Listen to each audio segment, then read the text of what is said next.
Hi student, कैसे आप लोग? आशा करते कि अच्छे होंगे, सब अपने घरों में होंगे। चाणक्य स्टडी पॉइंट के इस यूट्यूब चैनल में आप सभी का स्वागत है। तो पिछले वीडियो में हम लोग केसी सिन्हा का 1.1 पढ़े थे, उसमें जो भी क्लियर था आई होप कि आप लोगों को समझ में आ गया होगा। आज हम लोग केसी सिन्हा का 1.2 जो चैप्टर है उसको पढ़ेंगे। तो इसमें भी परिमेय संख्या ही है, लेकिन इसमें कुछ अलग रूप से सवाल को दिया गया है।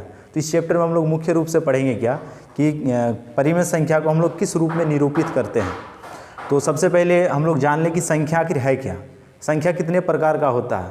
तो संख्या को अगर देखा जाए तो ये मुख्य रूप से दो ही प्रकार का होता है, एक वास्तविक संख्या और एक काल्पनिक संख्या। तो वास्तविक संख्या का अगर प्रकार देखा जाए तो इसका बहुत सारा प्रकार है, उसमें से एक प्रकार है परिमेय संख्या। परिमेय संख्या का परिभाषा आप लोगों को याद होगा कि जिस संख्या को हम लोग P/Q के रूप में लिखते हैं वो परिमेय संख्या कहलाता है। तो परिमेय संख्या को हम लोग संख्या रेखा पे कैसे दर्शाएंगे? तो यहाँ पे मुख्य रूप से हम लोग पूर्ण संख्या को देखेंगे, प्राकृत संख्या को देखेंगे और परिमेय संख्या को देखेंगे। तो चलिए हम लोग स्टार्ट करते हैं वीडियो को। तो हम लोग यहाँ पे अगर पहला पॉइंट देखें तो यहाँ पे देखेंगे क्या कि प्राकृत संख्या का संख्या रेखा पर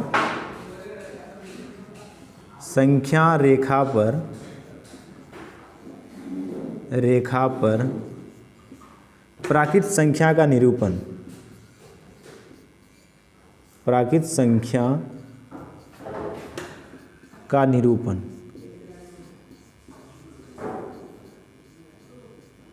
मतलब कि परिमेय संख्या में जो प्राकृत संख्या का समूह आएगा उसको हम लोग संख्या रेखा पे कैसे दर्शाएंगे, इसी टाइप का इसमें टोटल सवाल आएगा। तो सबसे पहले देखते हैं क्या कि सबसे पहले प्राकृत संख्या है क्या, इसको हम लोग जानेंगे तब ये पूरा चीज़ क्लियर आएगा। तो हम लोग को पता है क्या कि गिनती की संख्या जब 1 से शुरू हो तो सारा संख्या क्या कहलाएगा? प्राकृत संख्या। प्राकृत संख्या परिमेय संख्या का समूह होगा, पूर्ण संख्या परिमेय संख्या का समूह होगा। तो चलिए इस चीज़ को देखते हैं। संख्या रेखा को हम लोग समझते हैं कि ये एक लाइन हो गया, अर्थात ये एक रेखा हो गया। मान लेते क्या ए बी एक रेखा है। अब इसमें संख्या को दर्शाना है तो सबसे पहले इसके बीचों बीच हम लोग जीरो को दर्शाते हैं। अब इसका दो साइड आ गया, एक बायां पक्ष और एक दायां पक्ष। तो जीरो के दाएं तरफ हमेशा धनात्मक संख्या होता है और जीरो के बाएं तरफ हमेशा ऋणात्मक संख्या, अर्थात कि जीरो के दाएं तरफ जो भी संख्या रहेगा वो जीरो से बड़ा रहेगा, जीरो के बाएं तरफ जो भी संख्या रहेगा वो जीरो से छोटा होगा। अर्थात जीरो के बाद 1 2 3 4 या फिर आगे भी हम लोग लिख सकते हैं। तो यहाँ से लेके ये सारा संख्या जो भी आएगा ये प्राकृत संख्या होगा, प्राकृत संख्या। अब देखिए यहाँ जीरो से पहले किसी प्रकार का संख्या लिखा नहीं गया है, क्योंकि सवाल में लिखा गया क्या है या फिर ये इस पॉइंट को हम लोग देखें तो संख्या रेखा पर प्राकृत संख्या का निरूपण, मतलब कि संख्या रेखा पे सिर्फ और सिर्फ प्राकृत संख्या को दिखाना है। मतलब कि जीरो के दाएं तरफ जितना भी संख्या होगा वो अनंत तक हो सकता है, तो सारा संख्या क्या हो जाएगा? प्राकृत संख्या हो जाएगा। तो आई होप कि ये पहला पॉइंट आपको क्लियर समझ में आ गया होगा। उसी प्रकार से हम लोग दूसरा पॉइंट को देखते हैं कि संख्या रेखा पर प्राकृत के स्थान पे हम लोग अब दे देते हैं पूर्ण संख्या का निरूपण। तो इसको मिटाते हैं और दूसरा पॉइंट में हम लोग डालेंगे क्या कि पूर्ण संख्या का निरूपण। अब सबसे पहले पूर्ण संख्या का परिभाषा, तो गिनती की वह संख्या जो जीरो से स्टार्ट हो, मतलब गिनती की संख्या में जब जीरो को हम लोग शामिल कर लेते हैं तो वो कहलाता पूर्ण संख्या। तो अब इसको संख्या रेखा पे देखते हैं, ये संख्या रेखा है। अब इसमें भी जीरो से लेके अनंत तक जितना भी संख्या आएगा वो पूर्ण संख्या कहलाएगा। जीरो से पहले हम लोग गिनती को कभी भी नहीं गिनते, -1 -2 -3 ये गिनती के रूप में नहीं आता। गणित में इसका प्रयोग होता है लेकिन ये गिनती के रूप में नहीं आता। अर्थात जब प्राकृत संख्या में हम लोग जीरो को शामिल कर लें और ये अनंत तक जाएगा तब वो प्राकृत संख्या के रूप को छोड़ के पूर्ण संख्या के रूप में परिवर्तन हो जाता है। आई होप कि ये दोनों पॉइंट आपको समझ में आ गया होगा, पहला प्राकृत संख्या और दूसरा पूर्ण संख्या। तो चलिए अब हम लोग तीसरी संख्या की ओर बढ़ते हैं। अब उसको हम लोग किस प्रकार से संख्या रेखा में दर्शाते हैं। तो अब यहाँ पे लिखेंगे पूर्णांक।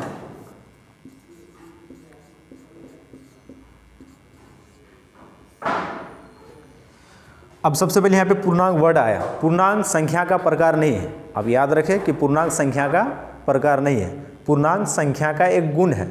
तो किस संख्या का गुण है? तो पूर्णांक हमेशा दो ही प्रकार के संख्या का गुण होता है, या तो प्राकृत संख्या का गुण होगा या फिर पूर्ण संख्या का। अगर प्राकृत संख्या का गुण को छोड़ दे तो ये पूर्ण संख्या का गुण होगा। क्यों? क्योंकि प्राकृत संख्या पूर्ण संख्या में ही शामिल है। अगर पूर्ण संख्या बोल दिया तो आप पूछिएगा कि पूर्ण संख्या अगर है ये तो सम संख्या भी तो हो सकता है। तो हाँ, बहुत सारा पूर्ण संख्या क्या होगा? सम संख्या भी हो सकता है। तो मतलब कि पूर्णांक सिर्फ और सिर्फ ये संख्या का गुण है, ये संख्या का प्रकार नहीं है। तो सबसे पहले पूर्णांक को समझते हैं, पूर्णांक है क्या। तो पूर्णांक जब पूर्ण संख्या के समूह में ऋणात्मक संख्या को शामिल कर लिया जाता है, मतलब कि पूर्ण संख्या 0 से स्टार्ट होता है, मतलब 0 से लेकर अनंत तक जो भी संख्या होगा ये पूर्ण संख्या होगा। जब उस समूह में ऋणात्मक संख्या को शामिल कर लिया जाता है तब वो कहलाता है पूर्णांक। अर्थात अगर इधर भी पूर्ण संख्या है तो इधर अगर हम लोग देखें 0 के बाएं तरफ, तो इधर हम लोग संख्या को माइनस के रूप में लिख सकते हैं, -1, -2, -3। तो इधर जो ऋणात्मक संख्या आया, तो अगर इसको हम लोग पूर्ण संख्या के समूह में शामिल कर दें तब ये पूरा कहानी कहलाएगा क्या? पूर्णांक। अब इसको हम लोग बोलेंगे क्या? कि पूर्णांक। तो इसका पूर्णांक का डायरेक्ट परिभाषा क्या हो गया?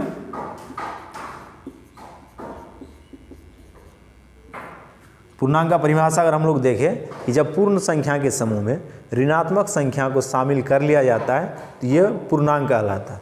तो आई होप कि संख्या रेखा पर पूर्णांकों को हम लोग दर्शा सकते हैं। ऐसे भी हम लोग इसको 7 क्लास में भी पढ़े हैं, 6 में भी पढ़े हैं, वहाँ पे इसका बहुत ज़्यादा विस्तार था तो वहाँ पे भी पढ़े हैं। तो इस चैप्टर में थोड़ा बहुत आया था तो इसको मेरे द्वारा समझाने का कोशिश किया गया है। तो चलिए अब हम लोग आगे देखते हैं इसमें।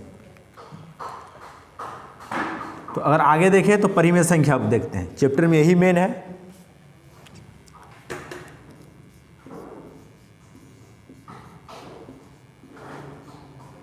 परिमेय संख्या, अब इसका निरूपण। तो सबसे पहले कि परिमेय संख्या है क्या। तो जिस संख्या को हम लोग P/Q के रूप में लिखेंगे वो परिमेय संख्या कहलाएगा। अर्थात पूर्ण संख्या को अगर बटे में लिखेंगे तो भी वो परिमेय संख्या होगा, या फिर पूर्ण संख्या खुद एक परिमेय संख्या, और पूर्णांक में जितना भी संख्या आएगा वो सारा भी क्या होगा? परिमेय संख्या होगा। तो चलिए इसको हम लोग कैसे दर्शाते हैं। तो इसमें भी वही रूल है कि 0 के दाएं तरफ अगर संख्या को बैठाएंगे तो वो कहलाएगा धनात्मक परिमेय संख्या, अगर उसको बाएं तरफ बैठाएंगे तो वो कहलाएगा ऋणात्मक परिमेय संख्या। तो परिमेय संख्या में 1 भी हो सकता है, परिमेय संख्या में 5/2 भी हो सकता है, परिमेय संख्या में 8/3 भी हो सकता है, ये बटे के रूप में भी आ सकता है। तो 0 के ये दाएं तरफ था तो ये धनात्मक परिमेय संख्या के रूप में लिखा गया। और इसके पहले देखें तो इसके पहले -1/5 हो सकता है, -4/3 हो सकता है। तो 0 के बाएं तरफ जो भी संख्या आएगा ये ऋणात्मक के रूप में आएगा, और ये भी परिमेय संख्या होगा, लेकिन ये ऋणात्मक परिमेय संख्या है। तो संख्या रेखा पे हम लोग किसको दर्शाए हैं? परिमेय संख्या को दर्शा दिए। तो आई होप कि ये टोटल 4 पॉइंट आपको पूरा क्लियर समझ में आ गया होगा। तो चलिए परिमेय संख्या को संख्या रेखा पे कैसे दर्शाते हैं उस चीज़ को हम लोग जान गए। अब हम लोग यहाँ पे अगला पॉइंट देखेंगे क्या, कि 2 परिमेय संख्याओं के बीच परिमेय संख्या ज्ञात करना। ये सबसे मेन पॉइंट होता है, क्योंकि ये आपको आगे क्लास में भी पढ़ना है। जैसे हम लोग 9th में जाएंगे तो वहाँ पे भी ये सवाल बहुत ही ज़्यादा पूछा गया है। तो अगला पॉइंट क्या होगा कि 2 परिमेय संख्याओं के बीच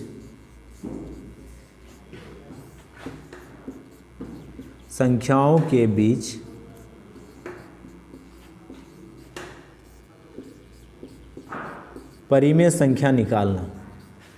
परिमेय संख्या निकालना, चलिए इसको हम लोग समझते हैं। ये बहुत ही आसान है और ये बहुत ही इंपॉर्टेंट है इस चैप्टर के लिए, कि 2 परिमेय संख्याओं के बीच परिमेय संख्या को कैसे निकालेंगे। सबसे पहले एक पॉइंट को आप याद रखें कि 2 परिमेय संख्याओं के बीच अनंत परिमेय संख्या हो सकता है। ये सबसे मेन पॉइंट है कि 2 परिमेय संख्याओं के बीच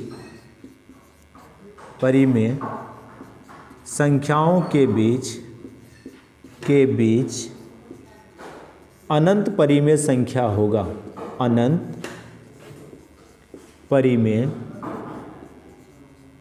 संख्या होगा। इस पॉइंट को आप क्लियर कर ले सबसे पहले, कि 2 परिमेय संख्या जो भी आए उसके बीच अनंत परिमेय होगा। अर्थात कि अगर 2 परिमेय संख्या दे दिया और उसके बीच में अगर आपको दो परिमेय संख्या लिखने के लिए बोला गया तो अनंत हो सकता है। और मान लीजिए कि सवाल में दे दिया कि 1 और 2 के बीच 5 परिमेय संख्या लिखें, तो इसके बीच अनंत परिमेय संख्या हो सकता है। तो इसीलिए एक दूसरे का उत्तर मैच नहीं करेगा। हो सकता है कि दूसरा स्टूडेंट का कुछ अलग आंसर आए, अदर स्टूडेंट का कुछ अलग आंसर आए, क्योंकि दो परिमेय संख्याओं के बीच अनंत परिमेय संख्या हो सकता है। इसका हम लोग अंत नहीं कर सकते। तो इस पॉइंट को आप अच्छा से याद रखिएगा। चलिए इसको हम लोग उदाहरण से थोड़ा समझते हैं और इसको निकालेंगे से उसका कुछ तरीका भी देखेंगे हम लोग। मान लेते क्या कि एक सवाल यहाँ पे दे दिया गया कि 1 तथा 2 के बीच 5 परिमेय संख्या लिखें या फिर 5 संख्या लिखें। परिमेय संख्या को लिखें। तो चलिए इसको एक साधारण तरीका से बनाते हैं, क्योंकि जो इससे पहले वाला पॉइंट हम लोग पढ़े तो उसमें लिखा गया क्या कि दो परिमेय संख्या के बीच अनंत परिमेय संख्या हो सकता है। तो 1 और 2 के बीच हम लोग को 5 परिमेय संख्या लिखना है। तो अगर हम लोग साधारण तरीका से देखें, अपने आप का अगर कुछ दिमाग का यूज करें, तो देखिए 1 से बड़ा और 2 से छोटा हम लोग को 5 संख्या लिखना है। तो 1 से बड़ा क्या क्या हो सकता है? कोई इस प्रकार से लिख सकता है 1.5, 1.7, 1.8, 1.9, 1.91, 1, 2, 3, 4, 5। तो दो संख्या के बीच 5 परिमेय संख्या आ गया। इसके अलावे भी इसका बहुत सारा उत्तर हो सकता है। क्यों? क्योंकि बताया गया क्या कि दो परिमेय संख्या के बीच अनंत परिमेय संख्या हो सकता है। तो आपके द्वारा जो भी वहाँ पे उत्तर लिखा जाएगा वो सही होगा, लेकिन ध्यान रहे वो संख्या 1 और 2 के बीच होना चाहिए, उससे अधिक नहीं होना चाहिए। ना कि 1 से छोटा होना चाहिए और ना ही 2 से बड़ा होना चाहिए। और कोई इस प्रकार से लिख रहा है कि 0.5, तो ये गलत हो जाएगा। क्यों? क्योंकि 1 से छोटा हो रहा है। और कोई लिख रहा है कि 2.3, ये भी गलत हो जाएगा। क्यों? क्योंकि ये 2 से बड़ा हो रहा है। इसके बीच में आप कुछ भी लिखें, वो आंसर आपका सही होगा। तो आई होप कि उदाहरण के माध्यम से ये चीज़ आपको समझ में आ गया होगा। तो चलिए इसको हम लोग कुछ तरीका से बनाएंगे कि मैथमेटिकल तरीका इसका क्या हो सकता है, मैथ के आधार पर इसको हम लोग कैसे बना सकते हैं, जिसमें 2-3 तरीका बताया गया है। तो उसमें जो सबसे आसान तरीका है उसी के माध्यम से हम लोग सवाल को बनाने का कोशिश करेंगे। चलिए एक सवाल को लिखते हैं और उसी के माध्यम से उसको समझने का कोशिश करते हैं। जैसे सवाल यहाँ पे एक लिख दिया गया कि 1/3 तथा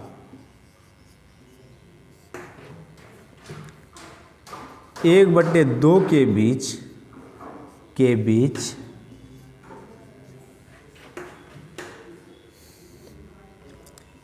3 परिमेय संख्या लिखें। 3 परिमेय संख्या लिखें। चलिए इसको हम लोग बनाते हैं। यहाँ पे एक सवाल लिखा हो कि 1/3 तथा 1/2 के बीच 3 परिमेय संख्या को लिखना है। तो चलिए इसको हम लोग बनाएंगे। सबसे पहले देखिए यहाँ पे जो सवाल लिखा हो उसको लिखते हैं। यहाँ पे सवाल में जो चीज़ दिया हो उसको लिखते हैं आंसर में। तो 1/3 तथा 1/2। सबसे पहले जो संख्या दिया है उसका जो हर है, मतलब उसका जो नीचे वाला संख्या, उसका सबसे पहले आप मौसा निकाल लीजिए। तो अर्थात किसका किसका मौसा निकालेंगे? 3 और 2 का। 3,2 का मौसा, जिसको हम लोग HCF बोलते हैं, मौसा। और इसका मौसा देखें यानी कि HCF देखें तो 3 और 2 का HCF हो जाएगा 6। जैसे ये 6 आया, सॉरी यहाँ पे HCF नहीं बल्कि LCM हम लोग को लेना है। थोड़ा सा यहाँ पे गलती हो गया। देखिए 3 और 6 का 2 का क्या निकालेंगे? सबसे पहले लौसा निकालेंगे। मतलब कि जो संख्या परिमेय संख्या दिया हुआ है उसका हर का सबसे पहले हम लोग क्या निकालेंगे? लौसा निकालेंगे। अब देखो यहाँ पे लौसा 6 आया।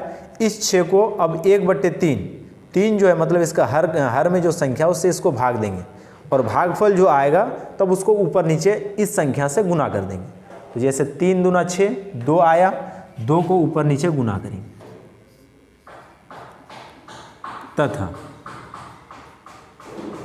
1/2, 2 को इससे भाग देंगे, 3 आया, 3 को ऊपर नीचे गुना करेंगे। अब चलिए आगे का कहानी देखते हैं हम लोग क्या होता है यहाँ पे। तो 2/6 तथा 3/6। यहाँ तक समझ में आ गया होगा आपको। अब चलिए आगे देखते हैं। अब सवाल को देखते हैं। सवाल में 3 परिमेय संख्या लिखने के लिए बोला गया, तो जितना परिमेय संख्या लिखने के लिए बोलेगा उससे एक अधिक लेंगे। तो यहाँ पे 3 परिमेय संख्या लिखने के लिए बोला गया, एक अधिक, तो मतलब 3 और 1 4, ये 4 हो जाएगा। अब 4 को इस भिन्न से ऊपर नीचे गुना करेंगे, दोनों भिन्न को क्या करेंगे 4 से ऊपर नीचे गुना करेंगे। तो चलिए आगे देखते हैं हम लोग क्या होता है कि 2 गुना 4 बट्टे 6 गुना 4 तथा 3 गुना 4 बट्टे 6 गुना 4। अब चलिए हम लोग आगे देखते हैं आगे क्या होता है। तो 2 गुना 4 4 दूना 8 बट्टे 6 गुना 4 6 चौके 24 तथा 3 गुना 4 4 तिये 12 बट्टे 6 गुना 4 6 चौके 24। अब देखिए ये बन गया 8 बट्टे 24 और ये बन गया 12 बट्टे 24। ये 4 कहाँ से आया, आपको समझ में ये चीज़ आ गया होगा। अब देखिए यहाँ पे 8 बट्टे 24 किसके यहाँ पे आया, 1 बट्टे 3 के स्थान पे आया। 12 बट्टे 24 किसके स्थान पे आया, 1 बट्टे 2 के स्थान पे आया। तो 8 बट्टे 24 12 बट्टे 24 से ये कम है, तो मतलब 8 के बाद 9, 8 बट्टे 24 से क्या होगा, बड़ा होगा। तो अब यहाँ पे लिखेंगे क्या कि अतः 1 बट्टे 3 तथा 1 बट्टे 2 के बीच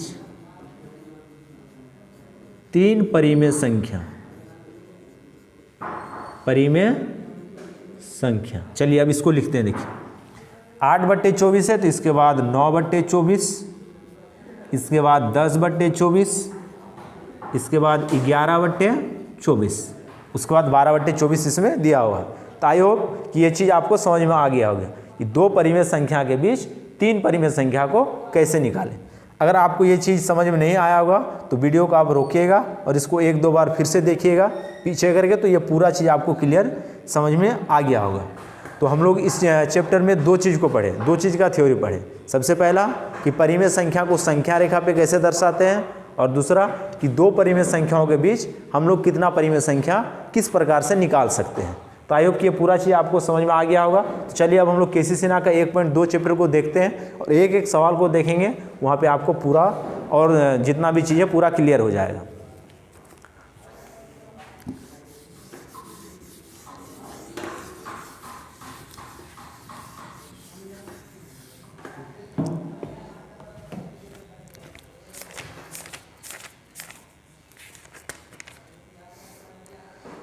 देखिए देखते हैं हम लोग 1.2 का पहला सवाल। इसमें बोलना क्या चाह रहा है सवाल में,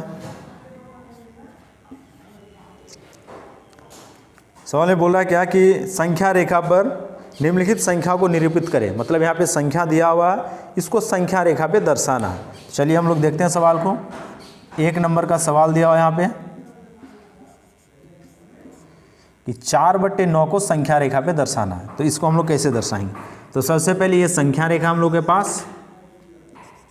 अब देखिए ये धनात्मक संख्या, मतलब इसमें माइनस नहीं है, मतलब जब भी इसको हम लोग दर्शाएंगे तो ये 0 के दाएं तरफ आएगा, ये बाएं तरफ नहीं आएगा। क्योंकि हम लोग थ्योरी में यही चीज़ पढ़े कि 0 के बाएं तरफ जो भी संख्या आएगा वो धनात्मक होगा, 0 के दाएं तरफ जो भी संख्या आएगा वो धनात्मक संख्या होगा, और 0 के बाएं तरफ जो भी संख्या होगा वो ऋणात्मक संख्या होगा। तो चलिए ये 0 हो गया। और यहाँ पे देखिए, यहाँ पे हम लोग अब क्या दे सकते हैं। सबसे पहले इस संख्या को देखिए 4/9, क्या ये 1 से बड़ा है या फिर 1 से छोटा है, या फिर 2 से बड़ा है या फिर 2 से छोटा है। किसी एक संख्या को पकड़े और उसको देखें कि ये किससे बड़ा है या फिर किससे छोटा है। तो देख रहे हैं क्या कि 4/9 ये 1 से छोटा है। चलिए 1 को हम लोग यहाँ पे बैठाते हैं, क्यों, क्योंकि ये 1 से छोटा था। तो चलिए अब देखिए 1 को हम लोग लिख सकते हैं क्या, बटे में 9 है। अब इसी चीज़ को हम लोग आधार बना के लिखेंगे। तो इसको हम लोग लिख सकते हैं 9, और इसको भी बना सकते हैं 9। 9 को 9 से भाग देंगे तो 1 आ जाएगा। तो मतलब ये 0 और 1 के बीच में ये संख्या है। तो चलिए इसको हम लोग क्या लिख सकते हैं, 9। अब देखिए 0 के बाद 1, अब नीचे में 9, 0 के बाद 2, नीचे में 9 आएगा, फिर 3, नीचे में 9 आएगा, फिर 4, नीचे में 9 आएगा। अर्थात कि संख्या रेखा पे हम लोग 0/9 को दर्शा दिए। तो इसको हम लोग इस प्रकार से घेर देंगे। संख्या रेखा पे किसको दर्शा दिए, 4/9 को हम लोग दर्शा चुके हैं। इसी प्रकार से अगर आगे बोलता 5/9, 6/9, 7/9, 8/9, 9/9, तो इसको हम लोग किस प्रकार से लिखें कि सबसे पहले इस संख्या को देखें कि ये संख्या किस 2 संख्या के बीच में है। तो ये संख्या 0 और 1 के बीच में है, क्योंकि ये 0 से बड़ा लेकिन 1 से छोटा है। तो अब देखते हैं इसके बटे में क्या 9 को आधार मान के इस प्रकार से हम लोग इस संख्या को सजा सकते हैं। तो उसी प्रकार से हम लोग 2 नंबर भी बना सकते हैं और 5 नंबर भी बना सकते हैं, 3 नंबर भी बना सकते हैं। अब देखते हैं हम लोग आगे 2 नंबर में सवाल दिया क्या कि जस्ट इसका उल्टा कर दिया सवाल में। लिखा गया कि निम्नलिखित में अक्षर द्वारा अंकित प्रत्येक बिंदु के लिए परिमेय संख्या लिखिए। चलिए इसको हम लोग सबसे पहले इस संख्या रेखा को यहाँ पे देखते हैं, तब पूरा क्लियर समझ में आ जाएगा। तो 2 नंबर में संख्या रेखा दिया हुआ और जो खाली स्थान है उसको भरना है। यहाँ पे 2 नंबर का जो 1 नंबर सवाल है, एक संख्या रेखा इस प्रकार से दे दिया गया। अब संख्या रेखा में लिखा हुआ क्या कि 0/5 से लेके 12/5 तक लिखा हुआ। 0/5, फिर आगे एक बिंदु दे दिया, ये खाली बिंदु है, इसको A मान लिया है। उसके बाद फिर उसी प्रकार से 2/5, 3/5, इसी प्रकार से लास्ट में दे दिया 12/5। अब सवाल ये बोला गया कि ये जो खाली स्थान दिया हुआ है इस स्थान पे क्या आएगा। फिर यहाँ पे B को खाली स्थान में रखा है। तो देखिए 0 के बाद 1, फिर 2, 3, 4, मतलब ये सीरियल चल रहा है। तो मतलब 1/5 आएगा, फिर 1 के बाद 2, 2 के बाद 3, 3 के बाद 4/5 आएगा। तो इसी प्रकार से ये सवाल को 12 तक लिखा हुआ। तो आई होप कि ये चीज़ समझ में आ गया होगा। अब आप लोग खाली स्थान को आसानी से भर सकते हैं। तो आई होप कि 1 नंबर और 2 नंबर में जितना भी सवाल था संख्या रेखा से संबंधित, ये चीज़ आपको क्लियर समझ में आ गया होगा। अब चलते हैं हम लोग 3 नंबर सवाल। अब यहाँ पे 3 नंबर में 2 परिमेय संख्याओं के बीच संख्या को लिखने के लिए बोला गया। तो थ्योरी में जो चीज़ लिखाया गया था या फिर वहाँ पे जो सवाल को समझाया गया था उसी प्रकार से सवाल को बनाना है। तो फिर से वही बात है कि इस सवाल का आंसर आपका किताब में मिल भी सकता है, नहीं भी मिल सकता, लेकिन अगर आपका बनाने का तरीका सही है तो ये पूरा सवाल क्या होगा, सही होगा और आपको पूरा नंबर देगा। क्योंकि हम लोग पॉइंट में ही पढ़ चुके हैं क्या कि 2 परिमेय संख्या के बीच अनंत परिमेय संख्या है। तो इसीलिए आपको घबराने का कोई जरूरी नहीं है। आपके द्वारा जो भी आंसर निकाला जाएगा वो बिल्कुल सही होगा, लेकिन शर्त रहेगा क्या कि आपको उस सवाल को सही तरीका से बनाना होगा।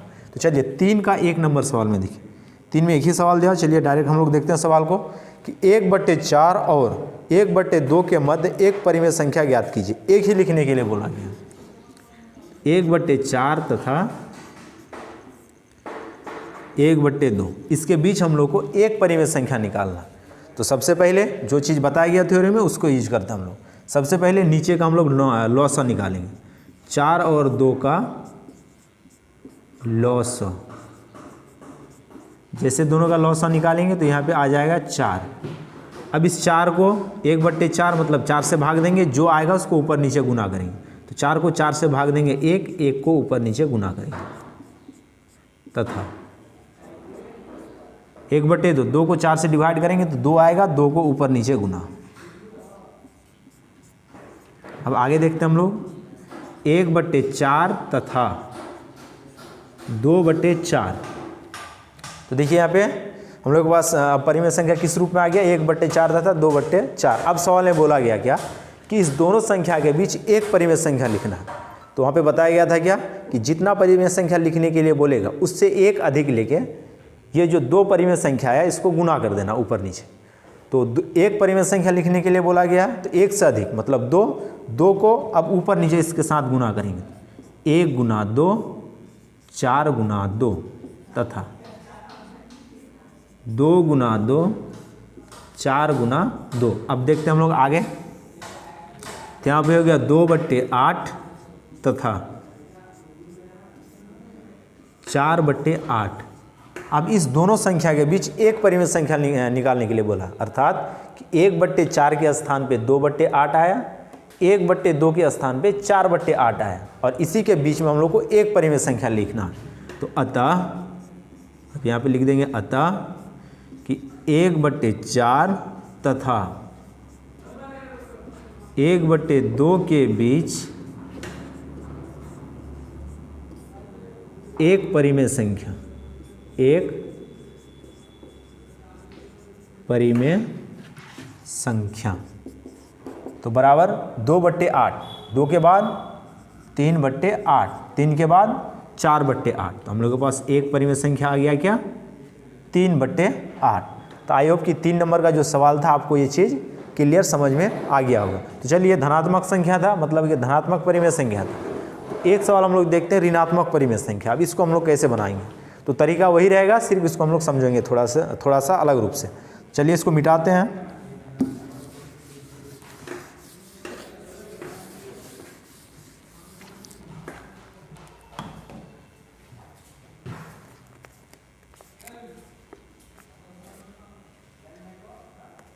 चलिए इसका हम लोग देखते हैं 12 नंबर सवाल।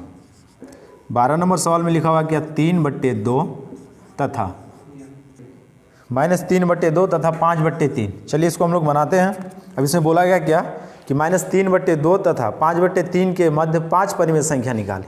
तो कुछ नहीं करना है, सबसे पहले 2 और 3 का हम लोग निकालेंगे लौसा। अब इसका लौसा आ जाएगा 6।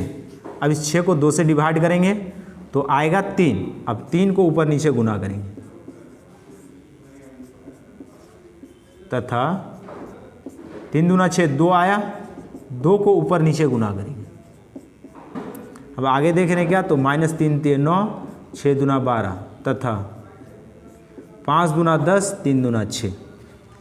अब सवाल में देखेंगे कितना परिमेय संख्या लिखने के लिए बोला गया। तो सवाल में टोटल 5 परिमेय संख्या लिखने के लिए बोला गया। तो 5 में 1 जोड़ेंगे 6, मतलब 5 से अधिक 6। 6 को ऊपर नीचे इसके साथ गुना करेंगे तो -9 गुना 6, 12 गुना 6 तथा 10 गुना 6, 6 गुना 6।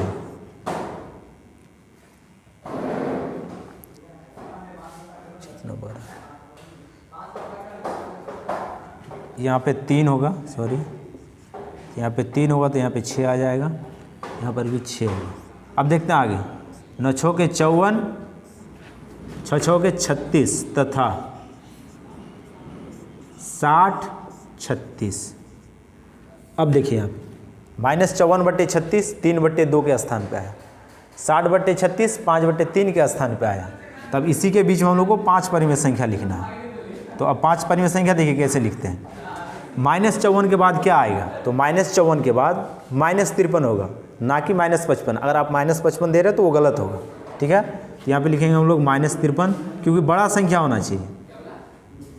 36 -52, 36 -51, 36 -50, 36 1 2 3 4 -49 36।